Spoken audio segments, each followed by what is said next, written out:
Hey, fourth graders, welcome to Bible class. And I know recently, and for a while now, we've been talking about some prophets. We've been talking about Elijah, and then we talked about Elisha. Now, I admire prophets because prophets have to do something that's very difficult.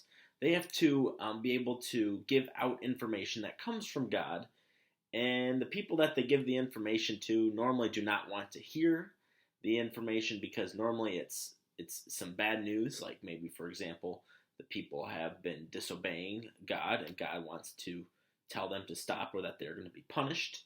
And the prophet has to be the one to tell these people that. Now, normally that's not going to make someone very excited, right? Now, Elijah and Elisha were very good at that.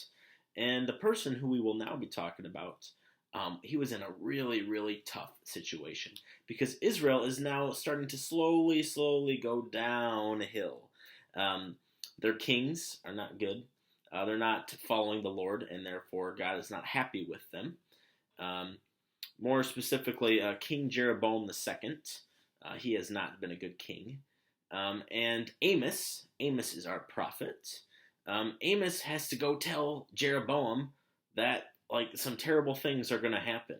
Okay, now if I turn here to Amos 7:10 through 15. I'm going to read this to you guys. Now, Amos is going to have some difficult news for King Jeroboam II to hear, and I want you guys to see if you can figure out what that difficult news is. Okay, so let's read it here a second.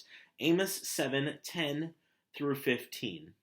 Then Amaziah, the priest of Bethel, sent a message to Jeroboam, king of Israel. Amos is raising a conspiracy against you in this very heart of Israel. The land cannot bear all of his words, for this is what Amos is saying. Jeroboam will die by the sword, and Israel will surely go into exile, away from their native land. Exile is where another country kind of takes over you, and you kind of now are slaves to that one country. Then Amaziah said to Amos, "Get out, you seer! Go back to the land of Judah. Earn your bread there and do your prophesying there. Don't prophesy any more at Bethel, because this is the king's sanctuary and the temple of the kingdom."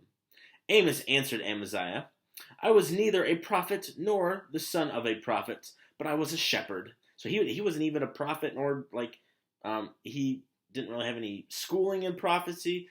I know Elisha got to learn from Elijah. Here, Amos just kind of lands into being a prophet. "And I also took care of the sycamore fig trees. But the Lord took me from tending the flocks and said to me, 'Go prophesy to my people Israel.'" So, again, not information that King Jeroboam II wants to hear. Basically saying, one, hey, King Jeroboam, you're going to die. And two, Israel is going to be taken into exile. Another country is going to come take over you. And these people know, King Jeroboam knows that this is God telling Amos what to say, but still he gets so angry at Amos because this is not news that he wants to hear, right? So we have some fall happening. We know that Israel has been sinning, and then God is going to punish Israel because of that fall. But I do know that God is very merciful and redemptive.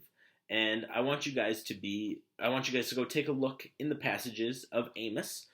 Try to find some sins. The first part of your assignment is going to be trying to find some sins that the Israelites are committing. The second part is how does God punish Israel for those sins?